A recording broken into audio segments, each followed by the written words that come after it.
Depois é a tela do celular, as legendas na TV, as placas de rua à noite. E o pior não é o borrão. É o que o borrão significa. Porque lá no fundo você começa a ouvir uma frase silenciosa na sua mente. Estou envelhecendo. E essa frase tem peso. Ela tem cheiro de hospitais. Ela soa como frascos de remédio. Ela se parece com seus entes queridos diminuindo o passo para que você consiga acompanhar. E quando sua visão enfraquece, algo mais enfraquece junto. Sua independência. Você começa a pedir ajuda para coisas que costumava fazer sozinho. Você começa a hesitar antes de dirigir. Você começa a fingir que consegue enxergar. Porque você não quer preocupar ninguém. Porque você não quer se tornar um fardo. Essa palavra, fardo, dói mais nas pessoas do que a dor.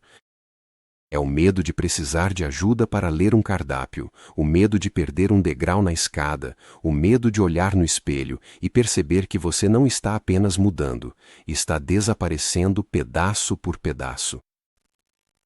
E para muitas pessoas, o momento em que colocam óculos parece uma rendição.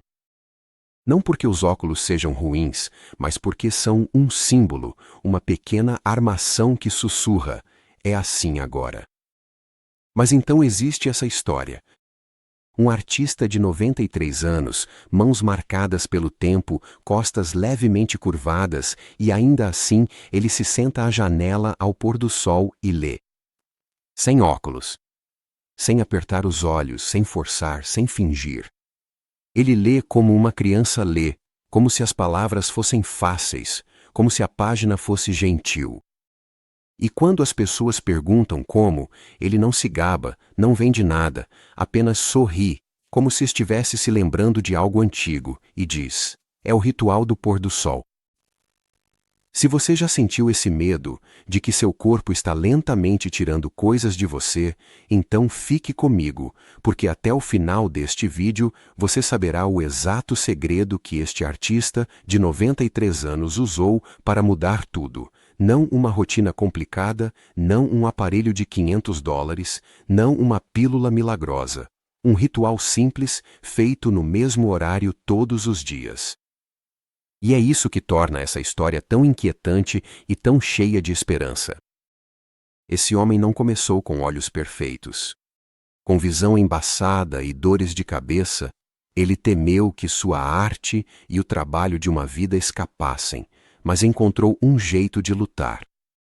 E não estou te contando isso como uma fantasia em que toda pessoa magicamente recupera a visão perfeita da noite para o dia. Estou te contando isso como uma história humana sobre o que acontece quando alguém se recusa a aceitar o final que lhe foi imposto.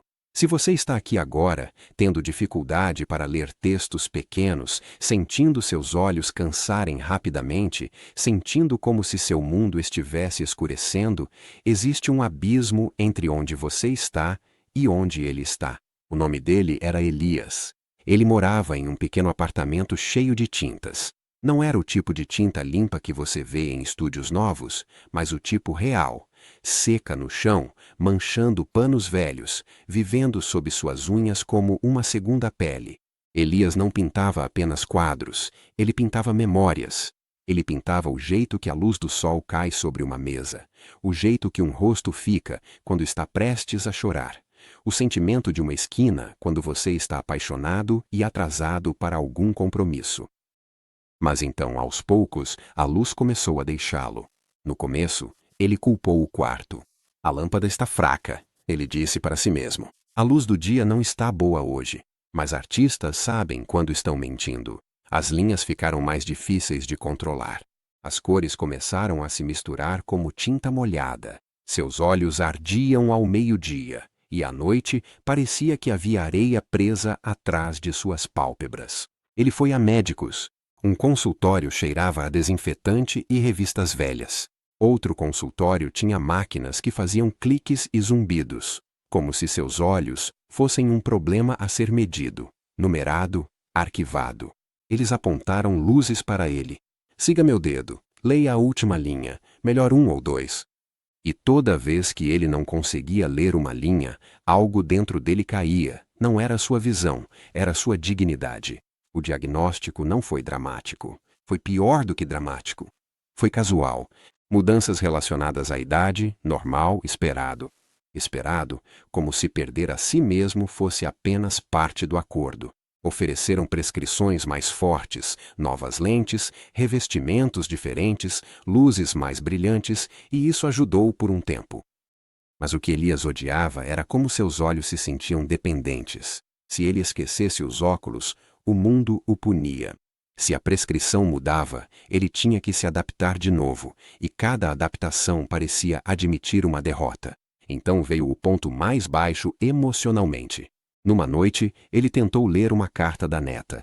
Ela havia escrito à mão, um bilhete simples, a caligrafia de uma criança, torta e honesta. Ele segurou a carta perto, depois longe.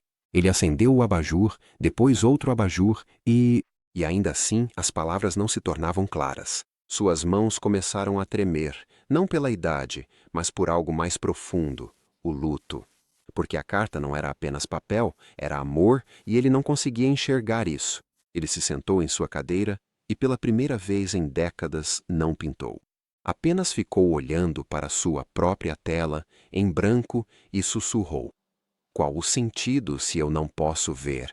Esse é o momento que muitas pessoas entendem, mas raramente admitem.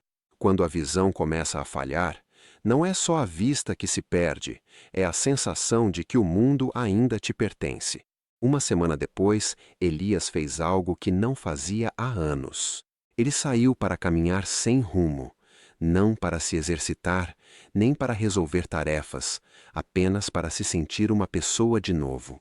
Seus pés o levaram além de uma loja de usados, daquelas com vitrines empoeiradas e cartazes desbotados pelo sol, do tipo em que o tempo parece empilhado em montes. Lá dentro, ele vagou por prateleiras de lombadas rachadas e títulos esquecidos, até que viu um livro fino e antigo escondido atrás de uma fileira de livros de receitas. Não era chamativo, sem capa brilhante, sem promessas, apenas um título que o paralisou. Luz do sol e os olhos. Ele riu alto, não porque fosse engraçado, mas porque parecia simples demais, antigo demais, como algo em que uma pessoa desesperada acreditaria. Mas algo dentro dele, algo teimoso, pegou o livro mesmo assim. Em casa, ele o abriu perto da janela, onde a luz era suave. O livro descrevia algo chamado Ritual do Pôr do Sol. Não era olhar diretamente para o sol, nem queimar os olhos, era algo mais suave, mais seguro. Era sobre treinar os olhos do mesmo jeito que se treina um músculo fraco. Elias estava cético. Ele tinha passado anos confiando em máquinas e prescrições, e agora um livro empoeirado dizia que a resposta podia estar no céu. Ele quase guardou o livro, mas então se lembrou daquela carta e da tela em branco, e pensou, não tenho nada a perder. Então, na noite seguinte, ele tentou, e o que aconteceu não foi um milagre, ainda não. Mas foi algo diferente, uma pequena mudança, um momento em que seus olhos pareceram mais calmos, como se alguém tivesse abaixado o volume de uma tensão constante, e esse pequeno momento foi suficiente para fazê-lo continuar. Aqui está o que Elias fez, e se você prestar atenção, vai perceber algo importante. Isso não era apenas um hábito, era uma cerimônia, porque o corpo muda mais rápido quando a mente acredita que aquilo importa. Primeiro passo, ele escolheu a luz mais segura do dia. Elias não fez isso ao meio-dia. Ele fez isso ao pôr do sol, quando a luz é quente, baixa e suave. Ele se sentava perto da janela ou saía para fora, onde podia ver o céu claramente. Não o sol em si, mas a luz ao redor dele. Ele tratava isso como uma sessão de pintura. Mesmo horário, mesmo lugar, mesma calma. Segundo passo, ele suavizava o olhar. Ele não forçava os olhos a trabalhar mais. Ele fazia o oposto. Ele deixava os olhos relaxarem, como descruzar um punho que você nem sabia que estava tenso. Isso é importante porque muitos problemas de visão pioram quando os olhos estão sob tensão constante. Quando você força os olhos o dia todo, seu mundo se estreita, seus músculos se contraem, seu foco se torna agressivo. Elias praticava um foco suave, como olhar para o horizonte, não caçando detalhes. Terceiro passo. Ele piscava devagar, como chuva em solo seco. A cada poucos segundos, Elias piscava devagar, não aquele piscar rápido e nervoso. Devagar, deliberado, suave. Porque piscar espalha a umidade pela superfície do olho, e quando seus olhos estão secos, sua visão pode ficar instável, como tentar enxergar por uma janela empoeirada. Esse foi o seu primeiro momento de surpresa. Ele percebeu que, quando piscava devagar, as bordas dos objetos ficavam mais nítidas, não perfeitas, mas melhores. Quarto passo. Ele praticava o foco de perto e de longe, como alongar uma articulação rígida. Após 2 minutos, observando a luz quente, ele olhava para algo próximo, uma folha em sua mão, um canto de uma página, uma linha simples em uma pintura. Depois olhava novamente para longe, para um telhado, uma árvore, o horizonte. Perto, longe, suavemente. Isso é importante de forma simples. Seus olhos ajustam o foco usando músculos minúsculos. Quando você passa o dia todo olhando para telas de perto, esses músculos podem ficar travados em uma única posição. Elias lhes dava um lembrete diário. Ainda sabemos como nos mover. Quinto passo, ele terminava com a escuridão para que os olhos pudessem descansar. Essa parte surpreendeu as pessoas. Após o pôr do sol, Elias apagava as luzes fortes por alguns minutos. Ele se sentava em uma luz fraca, não para se punir, mas para deixar os olhos se recuperarem, porque a cura muitas vezes acontece no descanso, não no esforço. E ao longo das semanas, algo mudou. Não em um dia dramático, mas silenciosamente, como o corpo cura um corte, fechando a ferida devagar, até que, um dia, você olha e percebe que ela sumiu. Elias começou a ler novamente, primeiro com dificuldade, depois com menos dificuldade. Então, numa manhã, ele pegou o jornal e percebeu que estava lendo há 5 minutos sem precisar dos óculos. Ele ficou paralisado, como alguém que acabou de ouvir uma voz que achava ter perdido para sempre. Ele testou isso repetidas vezes. Seus olhos não eram jovens, mas estavam vivos, responsivos, capazes, e isso mudou tudo. Hoje, Elias ainda pinta, e o que as pessoas notam primeiro não é sua visão, é sua energia. Não é uma energia barulhenta, nem falsa, mas aquela energia silenciosa que vem de alguém que sente que retomou o controle. Ele lê cartas sem receio. Ele sai para caminhar sem medo. Ele pinta ao entardecer e sorri para o céu como se fosse um velho amigo.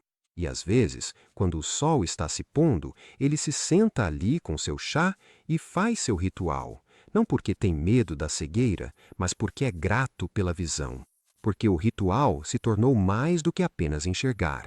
Ele se tornou seu lembrete diário.